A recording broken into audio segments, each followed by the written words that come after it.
Good morning, everybody, and welcome to another online seminar presented by Head Acoustics. My name is Jacob Sondergaard, and I will be your host today. Today's topic will be about audio conferencing solutions, but we will be focusing more on the client side, as well as discussing some of the more advanced tests. So this is a sequel to a session that we did a couple weeks ago. Now, today's topics, obviously we want to go through some of these advanced terminal and client tests that we have defined and specified and taken from some thorough international standards that are available to us. We'll talk about how some of these parameters affect speech and conversational quality of these conferencing solutions. And then we will share some examples from the real world, which I think helps emphasize some of the points that we are talking about and why we talk about them. Now, first things first, let's just define what the setup looks like. And this block diagram is hopefully a little bit helpful to you. In this case, we're talking about hands-free type of terminals that are used in conferencing solutions. We'll be using, in our case, we're using EQuest as our signal analysis, signal generation tool. We're interfacing with our lab core, which serves the dual purpose of connecting up to our device under test. We have used small, portable, Bluetooth and USB enabled conferencing devices. Either way, we hook up to the device using one of those protocols. And then the secondary purpose of the lab core is to hook up to the head and torso simulator, which represents us in the sound field and interacts with our device acoustically. Now, the other basic test setup that we need to talk about is when we don't use the terminal as the device under test. Rather, we're interested in testing the conference client. In this case, we still require a terminal that we use for the main acoustic interface, and we just choose one from our pool of equipment, and we use the same one for all the tests so that we can focus on the right-hand side of the slide here on the clients, and they become the device under tests, so to speak. Otherwise, the setup is pretty much identical to what we are used to. Now, for a more detailed look, here's a schematic of the complete test setup. We're using a computer hosting EQuest on the top right-hand side, which is interfacing with our lab core. Of course, that is controlling the head and torsos in the chamber, and then also interacting with the far-end reference client. Now, this might look familiar to you if you attended the prequel to this session. And the one thing I really want to point out is that for this particular setup, what we've added to the test setup is the MFE9 in the top left-hand corner, which acts as our network impairment simulator. Because one of the things we want to talk about is things like jitter buffer management solutions, packet loss concealment, testing. In order to do that, we need to represent and reproduce non-ideal network conditions. Otherwise, I think the schematic speaks for itself. And of course, on that same computer in the top right-hand corner running EQuest, we also run ThreeQuest. ThreeQuest is the background noise generation system that Head Acoustics makes. It's compliant with the ETSI TS103224 standards, taking background noises and reproducing it in your chamber right around the microphones of the DUT. Now, with that being said, let's take a quick look at how we did these tests that we'll be sharing with you today. We're in our anechoic space. We have our 8-speaker setup. Most of those speakers are visible in this picture. And then in the center of the room, we have our 2 head and torsos representing our talkers and listeners. And on the tabletop, you'll see a representative device. In this case, it's a big enough device that we can see on this picture, but it's not the actual device we are sharing data from today. And then underneath the tabletop, you'll see a turntable that we can use to change the angle of incidence on the device, test things like beamforming, switching capabilities from different angles. It's a very useful tool. Now, for the advanced tests that focus on the devices or the terminals themselves, we're using the same two terminals we did in the previous session. So these are both small, portable USB speakerphone devices that also are Bluetooth capable. However, for these tests, we all hooked them up via USB to a near-end client laptop. This call between our near-end client and far-end client was established with a particular client where we are able to disable the DSP on the far end. So any kind of processing we see is processing that's applied on the near end from our device. And then the far end, if you refer to the schematic, you'll know that we are just going through a sound card and using the SPDIF or ASEBU cabling to connect up to the lab core and into Aqua and closing the loop that way. Now, what's a little bit different today, of course, is we also are testing different clients.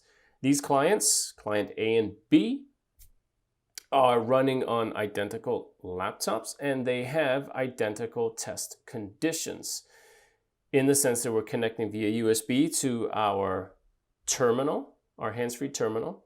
That doesn't change. We are still establishing a call to our far-end client.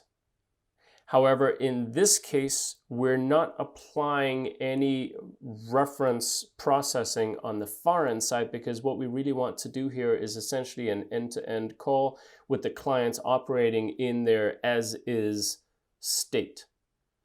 And then the far end client, again, connected via sound card to Aqua and LabCore and closing the loop that way. So, with that being said, let's jump right into the very first test parameter that we want to cover today. We're really picking up from the previous session where we talked about echo. We talked about things like TCLW and echo level versus time and spectrally looking at the echo performance. The parameter we want to cover today is EQuest. EQuest is a MOS metric which is focused on the quality of the echo return signal. Now, this is an important parameter to evaluate because unlike some of the other echo parameters I just mentioned, this one actually gives us a MOS metric, an indication of the subjective preference or the subjective annoyance of the amount of echo return, something that TCLW can't tell you, or the spectral evaluation of echo. Now, some of the key parameters, as you may have guessed in echo, and which rolls into also the MOS metric EQuest, is the amount of echo delay and the masking effects that are taken into account. And, you know, talking about technical values like TCLW, sometimes it can be hard to correlate with the user experience. This is where EQuest comes in. It's a MOS metric like POLQA or ThreeQuest that we're maybe very familiar with. It's a similar concept here, just for echo. Now, just very briefly on the right-hand side, we've shown a chart here that shows you for varying amounts of echo loss, generally what people would classify as a satisfactory echo performance relative to the amount of delay. So obviously, the higher the amount of echo loss, that is a curve on the far right-hand side, the more likely we are to have users that are satisfied or very satisfied. If you don't have a lot of echo loss, that's the curve with a very steep slope on the left-hand side of the chart, you can see you very quickly drop off as your delay increases. That's sort of a very brief snapshot overview of what EQuest is trying to model for us. Now, it goes without saying that, you know, some of the root causes of poor EQuest MOS scores are going to be the same causes as poor TCLW scores and other echo parameters as well. It basically boils down to the fact that the echo cancellor is not tuned correctly, or we are just having to compensate and deal with extremely long delays. Now, I'd like to share some examples of EQuest. And for this particular one, you can see we're sending 4 utterances shown in gray on the left-hand side. That's our source signal. And the sending signal is really the echo return signal that the device is sending back up to us. And when we do the EQuest analysis, you can see, first of all, we do a analysis of the signal in the time domain, and we can see there's clearly some artifacts showing up in the very first utterance. And there's a couple extra echo bursts towards the end. But when we do the EQuest analysis, overall, we get 2.9 MOS score, but it's very heavily dominated by that first sentence, which is unfortunate, of course. But for this particular device, it just takes a while for the echo canceller to really converge and lock in. This particular example, I would like to play for you so you can get a sense of what this really sounds like from this particular device.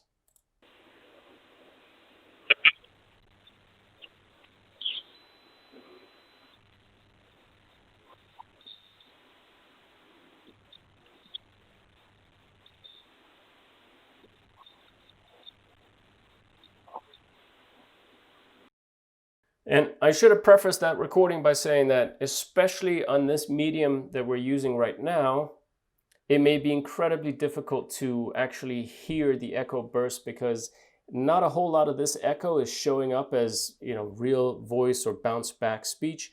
It's more of noise, scratching, screeching noises that the built-in noise suppression here could be canceling out. But if you stay tuned for the recording that will be posted online, we'll have these actual recordings posted. You can hear them in all their full band glory. In any case, the point here was to show that when we did the EQuest analysis, sure enough, that first utterance, it's a pretty hideous experience from the far end talker perspective. And the rest of it, yeah, it's actually pretty good. You can see we're passing that threshold of 3.5, which is generally considered, good on the way to very good. Now, for this second example, we're dealing with something else entirely. We're dealing with something, again, non-speech-like, but it's a very consistent frizzle sound. It's a very technical term to describe this, moderate to high frequency static that's showing up. It doesn't correlate at all to the human voice, and as a result, from the talker's perspective, it's not going to be as annoying if it were full voice echo signals, and therefore also reflected in the EQuest score. And you can see we get about a 3.5 MOS overall for the entire 4-second sample. I'm going to play this as well, and bear with me. If you're on the live session, you may not be able to detect too much, but pay attention to the time domain signal. We do have a couple of echo bursts that may pop through.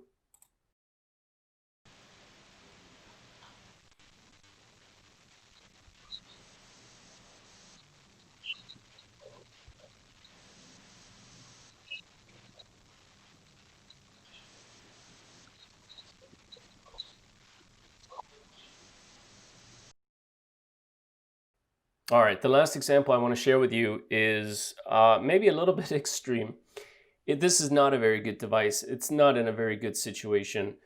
You can see that immediately from the time domain signal. We're dealing with a lot of echo return signal, which correlates very highly with our source. No surprise, when we look at the MOS score, we're only getting a 1.06. It's pretty horrendous. When we look at this in more detail and we dive into it, we can also see that spectrally, it doesn't correlate to the voice spectrum, and it sounds more like noise, but it's incredibly disturbing. So let me play this for you, and you can get a sense of why the EQuest metric scored it a 1.0.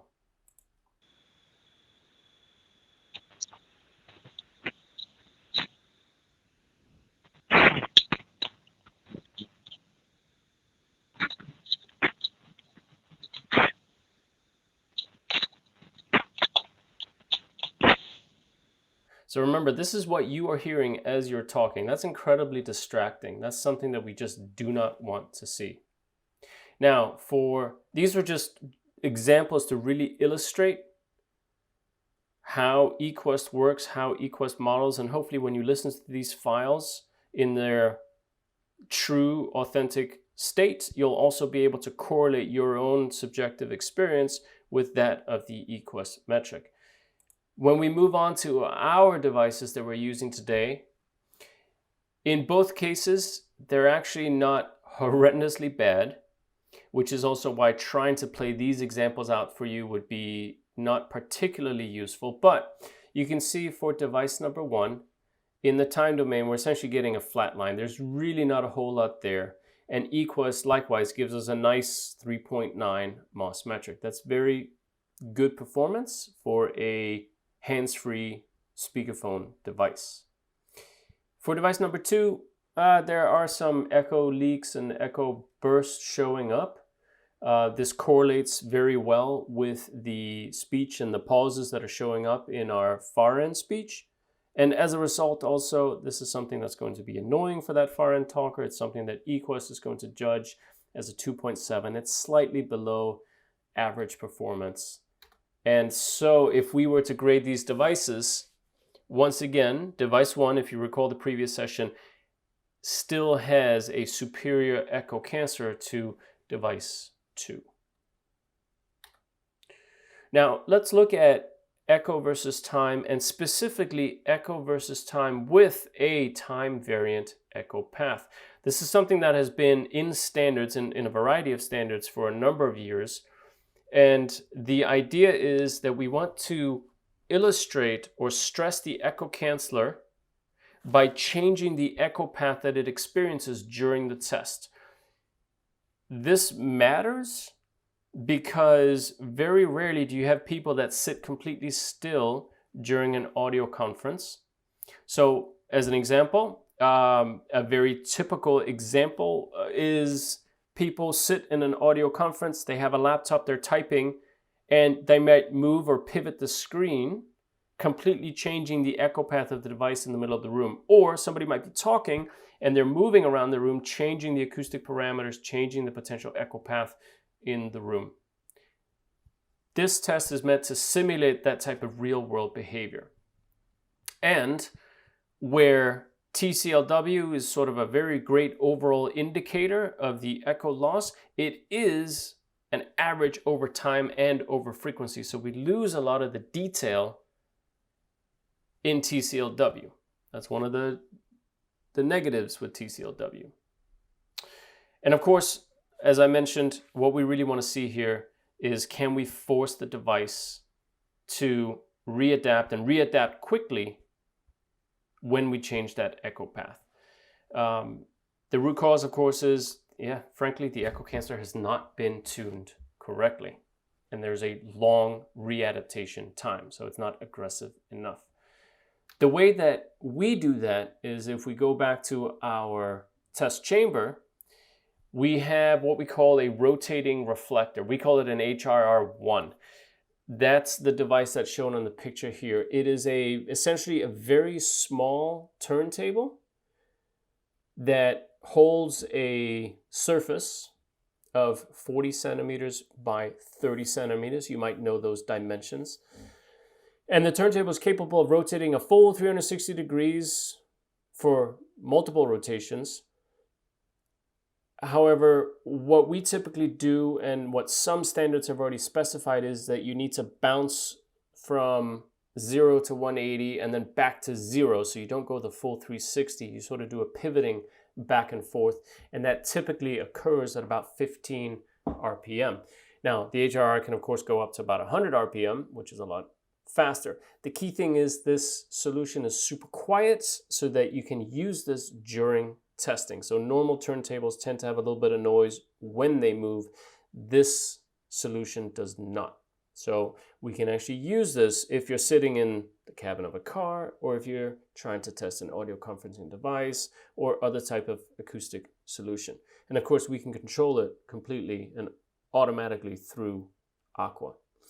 Now, let's look at our poor devices here and how they perform. Device number 1, on the left-hand side, you can see actually does a really great job. It does not react at all to any changes in the echo path during testing. We're looking at the echo return signal, and it's essentially flat, 0. Nothing is happening. This device is not provoked by this changing echo path. Device number 2, though, on the other hand, if you recall from the EQuest scores where we looked at the time domain, we already knew that device number 2 had some issues with echo bursts or echo leaks. that corresponded to the far end speech. In this case, what the echo versus time test with a varying echo path is showing us is that we are also able to induce echo bursts that correspond almost 100% with this rotating reflector surface. So as things move around in space in the chamber, our device number 2 is not able to keep up with the changing echo path. Now, this was really sort of the last mention about the terminals, because what we would like to do now is switch focus to the client side and the network side. And before we get too deep into the testing on there, I think we just want to spend a minute talking about circuit switch calls versus packet switch calls. And first of all, circuit switch calls is something that we should all be familiar with. This really dates back to the copper wire days and having operators that completely close the loop between point A and point B. The point is, when you have 2 points, 2 terminals that want to communicate, a path is established when the connection occurs, and that path remains between those 2 hosts, between point A and point B, the entire time. That's shown by the thick blue line above. That means we don't have any out-of-sequence delivery. All of the information is traveling on the same line, same delivery path. We have fixed bandwidth, but if something happens to that that path, say the operator pulls the one switch out, we completely lose our connection. There's nothing we can do. That's what we're familiar with the old POTS, plain old telephone systems, the copper wire systems, even the early mobile phone GSM CDMA systems were circuit switched. However, what showed up with voice over IP and voice over LTE, those types of technologies, is we moved to a packet switched communication method. What that means is it's essentially connectionless. When the 2 terminals show up in the network, they have an IP address, and when they want to communicate, they simply tag each data packet or audio packet with the destination IP, and they shotgun spray these packets into the network in the hopes that these packets will then find their way through the network. As you can imagine, this ends up meaning we have very complex routing of the data packets or audio packets going across the network. Since network conditions change constantly, no 2 packets will take the identical route at the same time in sequence, which means it's very likely that we end up with out-of-sequence packet deliveries. We can end up with variable delays, and we can end up with things like packet loss or even just packet corruption, where some of the data gets miswritten during the transmission. Now, another cool thing though with packet switch calls is that we can take advantage of variable bandwidth opportunities. So if we do have a strong connection and low latency, great, we can maximize our bandwidth and get as good an audio quality as possible. And if we're on the fringes of the network, where we don't have a lot of signal strength, we can reduce the bandwidth all the way down to narrowband, make sure we're sending a minimum amount of data as possible, and still maintain a communication channel. However, it's going to be dumbed down to narrowband. So all that being said, the point is voice over IP applications like audio conferencing solutions have to deal with delay variation and packet losses. So the term that we use for delay variation is jitter. And what we're seeing is a stream of packets being sent from the far end into the network, and what our near end device is seeing from the network is packet number 1 showing up on time, packet number 2 showing up on time, but then packet number 4 shows up before packet number 3, and then packet number 5, 6, so on. And then you can see packet number 7 looks like it got in touch with Cookie Monster. It's missing some information. It's not good. It's not usable. It is corrupted, or in some cases, packet 6 is completely lost. Now, our near-end device has to deal with that so that the near-end listener gets a consistent and high-quality stream of audio. And that's where we get into implementing a jitter buffer to, buffer and reorganize the packets as they come in from the network, as well as packet loss concealment algorithms, so that if we run into things like corrupted or basically unusable data because it's not there. We have to compensate for that somehow. So with all that being said, I think there's a couple parameters that we want to highlight on the client side, because with a packet switch calls, one of the things we often see is delay can be an issue. And I don't want to spend too much time on this because we covered this in previous sessions, but delay, of course, we measure using cross-correlation. The reason why it matters is it's going to degrade our conversational quality and the conversational experience tremendously. It's going to introduce unintended double talk, and our echo cancelers will have to work much, much harder if the delays or the latency is going to be very high. The tangential parameter that we want to look at here is delay versus time, because now that we have this potentially varying network situation, what we could see is the packet showing up out of order. We could see things like buffer overruns where buffers need to be flushed. There are a bunch of situations where basically the packets may not show up in time. This matters because the rest of the signal processing chain then has incomplete or incorrect audio to deal with, which means the user could experience things like pauses in audio or chirps and burps and other artifacts on the reproduction. The echo canceller could have issues, and we could just see general decoding errors. How we measure this is very similar to how we measure delays, but we just use an extremely long test stimulus file, and then we do a sliding window of cross-correlation analysis to constantly measure what is the cross-correlation and resulting delay as we move along this long stimulus file to see if there's any delay jumps. In this little bit contrived example, you can see there's a clear 100 millisecond delay in the first 60 seconds, and then bang, there's an additional 100 milliseconds of delay occurs. So now we have 200 milliseconds of delay going forward. Now let's look at our two clients. So remember, now we have pinned a particular terminal to our table, but we are changing the clients that we're using to communicate between the near-end PC and the far-end PC, client A and client B. In this case, let's look at client A first. Client A is going to have a very steady, rock-solid, both sending and receiving delay. There's no variation. We have a straight line across, and you can see the values are 437 milliseconds in the sending direction and 272 milliseconds in the receiving direction. So moderately high delays, but no delay variation. On client B side of things, the first thing that stands out is, of course, the absolute delays are higher. So we know that client B is doing something to the signal that client A is not doing.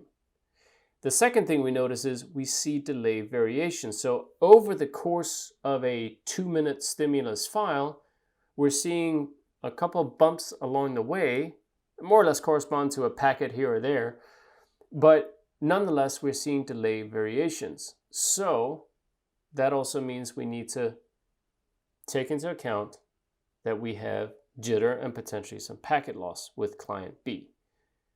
Now, if we were to grade these, neither one of these are particularly good. Of course, client A with the rock solid delay versus time result gets a slight advantage, but the delays are still too long for our liking and our preference. So we give it a single minus sign. Client B, that's just not good. We're spending way too much time, additional processing time, delays are way too long, and we start to see delay variations, which are not good.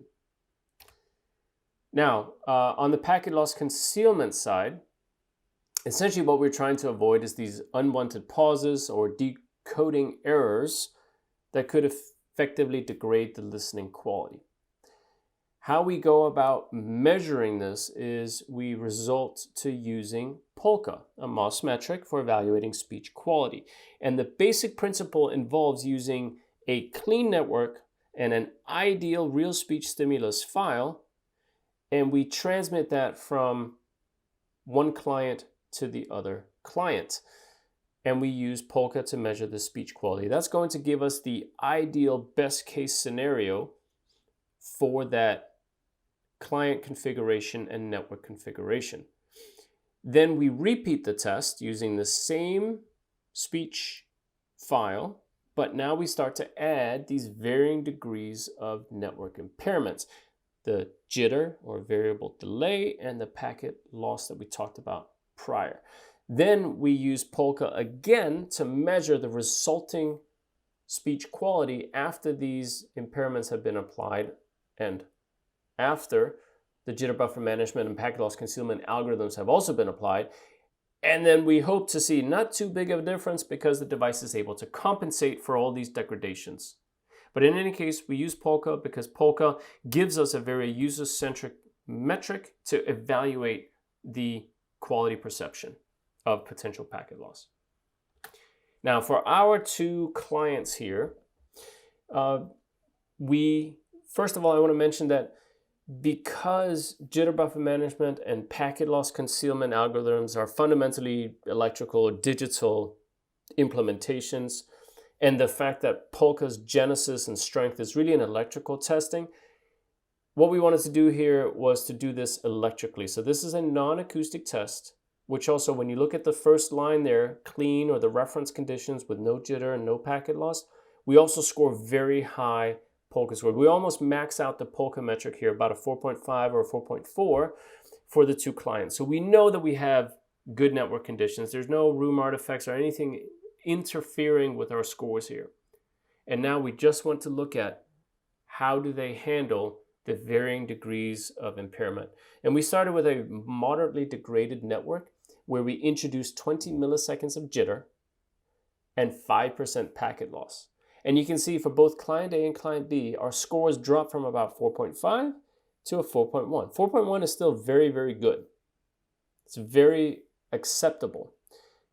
Now, when we implement a severely degraded network situation, so that's 50 milliseconds of jitter and 20% packet loss, both clients drop to a 3.1. Now, if you remember on the Moss scales from 1 to 5, 3 is still considered average. So all things considered, it's not bad, but those network conditions are harsh. And also worth pointing out here, neither of the clients decided to drop the call. So in certain circumstances, you might see clients decide that the network conditions are too hard to overcome. We ought to try again and they'll end the call. Neither clients did this in this case.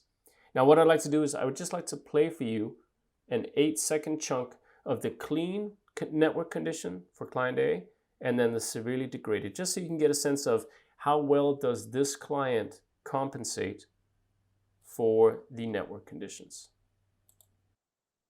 These days, a chicken leg is a rare dish. The hogs were fed chopped corn and garbage. So that was the perfect or clean condition. Here's the degraded. These days, a chicken leg is a rare dish. The hogs were fed chopped corn and garbage. So hopefully you can hear that we had some dropouts. It tried its best to compensate for all the packet loss and the jitter, but it wasn't quite perfect. And as a result, well, we end up with a 3.1. Not bad, not perfect, not great. We're going to give each of them a single plus sign because they both track each other very well. They both essentially perform the same way. Now, ThreeQuest. The reason why we want to jump back to ThreeQuest now is we want to use it to evaluate whether the clients themselves are applying any processing to either improve the speech quality or reduce the amount of noise that's being transmitted. So ThreeQuest, as you know, is great for evaluating speech quality in the presence of background noise.